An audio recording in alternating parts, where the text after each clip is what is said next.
Shalom. Dans le livre d'Ézéchiel, Ézéchiel lui-même nous racontait que la main de l'Éternel était sur lui et Dieu l'a transporté en esprit. Et lorsque Dieu l'a transporté en esprit, il s'est retrouvé au milieu d'une vallée remplie d'ossements. Et il explique en disant que ces ossements étaient nombreux et étaient secs. Donc c'était des ossements desséchés. Et le Seigneur lui pose la question, « Fils de l'homme, est-ce que ces os pourront revivre ?» Et lui, il répond au Seigneur, « Seigneur, tu le sais. » Et là, le Seigneur répond en lui disant, « Prophétise sur ces os, afin qu'ils puissent revivre, afin que je puisse mettre mon esprit en ces os et que ces os puissent revivre. » J'aimerais aujourd'hui parler de cette histoire en nous touchant en tant que chrétiens. Vous savez, généralement, on a beaucoup de situations dans nos vies pour lesquelles on prie. On attend la réponse du Seigneur et souvent même on dit, je prie, je ne reçois pas la réponse de Dieu. Pendant que ces situations-là, pendant que ces prières-là, pendant que ces requêtes nécessitent une prophétie de nos bouches.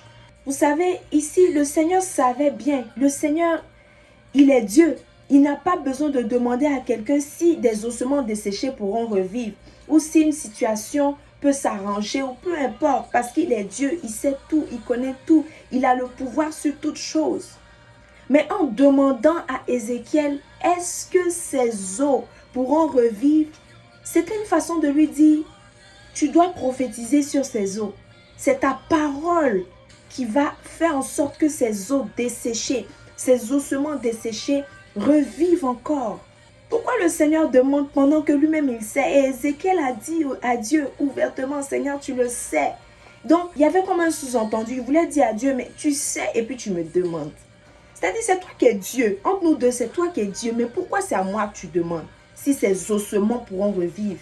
Mais le Seigneur, en demandant à Ézéchiel, il voulait lui faire comprendre que tu as la possibilité de prophétiser sur ce qui est mort pour que ce qui est mort revienne à la vie.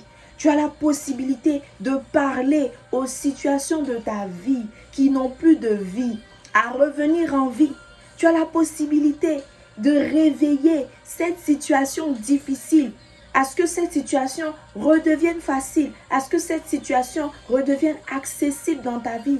Tu as la possibilité de proclamer des paroles de vie dans tous les domaines de ta vie. Tu as la possibilité de proclamer des paroles de vie, de bénédiction dans ta vie.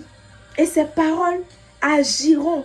Et ces choses sur lesquelles tu déclares ces paroles de vie et ces situations sur lesquelles tu déclares ces paroles de vie reviendront à la vie.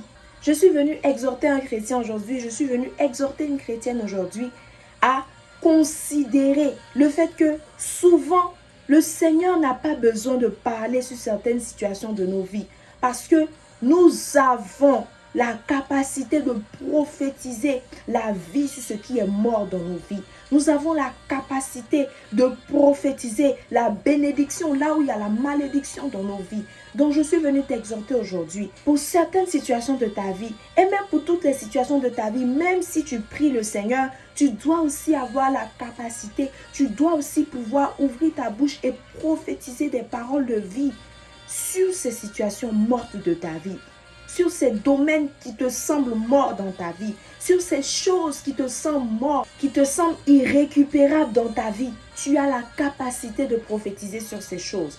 Alors, dès aujourd'hui, à partir de maintenant, ne te laisse plus faire, ne te laisse plus abattre par ces situations mortes, ne te laisse plus abattre par ces ossements desséchés et commence à proclamer la parole, commence à proclamer la vie, commence à proclamer la bénédiction, commence à proclamer la grâce du Seigneur dans tous ces domaines, dans toutes ces situations de ta vie et que le Seigneur te bénisse.